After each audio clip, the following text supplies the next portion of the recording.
All right, let's talk about cats. We're going to dive into their mysterious little world, but we're going to do it through a pretty unique lens: literature. We're going to explore what some of the most famous cats in books can actually teach us about our own lives, about love, and what it really means to be free. Okay, let's just jump right in with a pretty provocative idea. We all like to think that we're the ones who pick our pets. But what if it's the other way around, especially with cats? This one thought, inspired by thinkers like Julio Cortázar, just completely flips the script on our relationship with them and really sets the stage for everything we're about to get into. And it's pretty fitting we're doing this today on International Cat Day. So we're not just here to pay tribute to our fluffy friends. We're looking at them as maestros de vida, which means masters of life.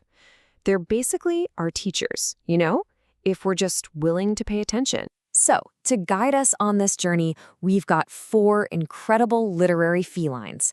We've got a super witty, unnamed cat narrator in Japan, a really honorable cat named Zorbas, the seriously mystical cats from a Lovecraft story, and yeah, the tragic cat Pluto from an Edgar Allan Poe classic.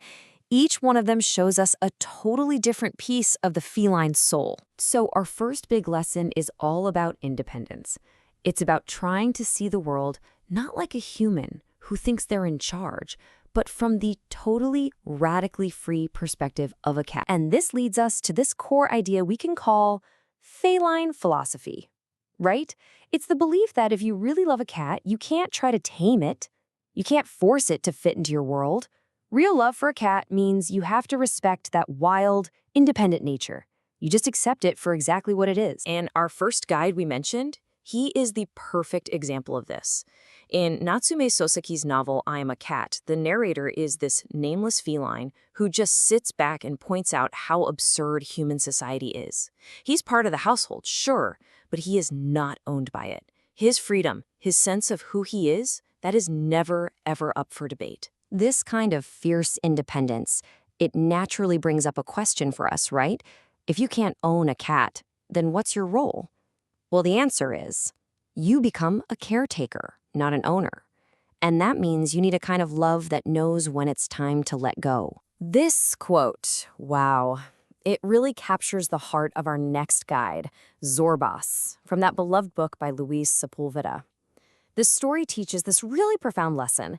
Sometimes the biggest act of love you can perform is helping someone find their own wings, even if you know it means they'll fly away from you. The story shows us how it's done. First, Zorbas makes a promise, a real commitment. Second, he takes care of the seagull chick. But, and this is so important, he never puts her in a cage. And finally, in this incredible act of selfless love, he teaches her to fly. He empowers her to become who she was always meant to be. This is what love without possession really looks like. But what happens when that pact of respect gets broken? This is where our next section goes. It explores the 2 very dramatic outcomes, 2 sides of the very same coin, when humanity decides to confront that untamable spirit of the cat. And we see these 2 paths play out so clearly in literature.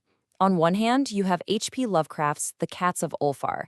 Here, cats are respected. They're these mystical beings, they're guardians of their own freedom, and they deliver justice. But then, you get the tragic path in Edgar Allan Poe's The Black Cat. A human's obsession, his need for control over the cat's spirit. It all just spirals into violence and ultimately destruction for them. The lesson from this comparison is, well, it's pretty terrifying. Poe's story isn't just about being cruel to an animal. It's a huge warning. And the source material is very clear on this. When you try to break a cat's spirit, you don't actually succeed. You only end up breaking yourself. Okay, so we've looked at all these literary cats. Now it's time to turn that lens back on us. This is what we're calling the feline mirror.